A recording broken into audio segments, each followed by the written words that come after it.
Dans cette vidéo, on va voir comment changer un barillet de serrure. Mais avant de démonter notre barillet, que l'on appelle également cylindre, on va voir un petit peu comment fonctionne notre serrure. On a d'abord sur notre serrure le pen demi-tour qui est réglable et qui s'adapte au sens d'ouverture et de fermeture de notre porte. Et juste en dessous, on a le pen dormant qui lui va nous permettre de verrouiller notre porte. Lorsqu'il est sorti, la porte est verrouillée et lorsqu'il est rentré, la porte est ouverte. C'est la fonction du cylindre que d'agir sur ce pen dormant. Et ça, c'est le rôle du paneton qui se trouve à l'intérieur de ce cylindre et qui est manipulé à l'aide d'une clé.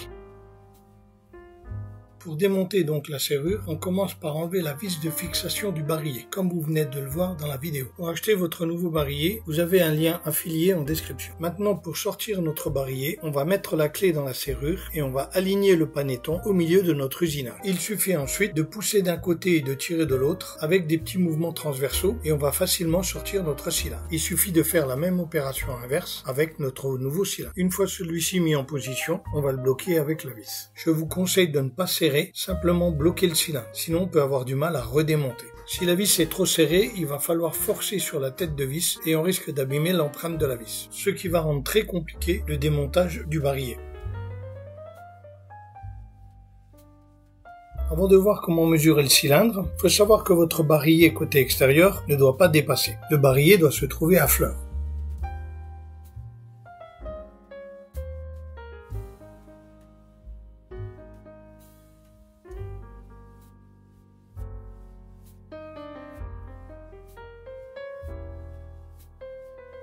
Nous allons voir maintenant comment mesurer son barillet. La dimension du barillet se prend par rapport à son milieu. Donc notre barillet va avoir une dimension à gauche du perçage et à droite du perçage. Ce perçage étant le trou taraudé qui nous permet de bloquer le barillet dans la serrure. Vous pouvez voir sur les différentes photos du barillet que j'ai démonté que moi j'ai un barillet de 40 par 40. Ce n'est pas très compliqué mais encore faut-il le savoir.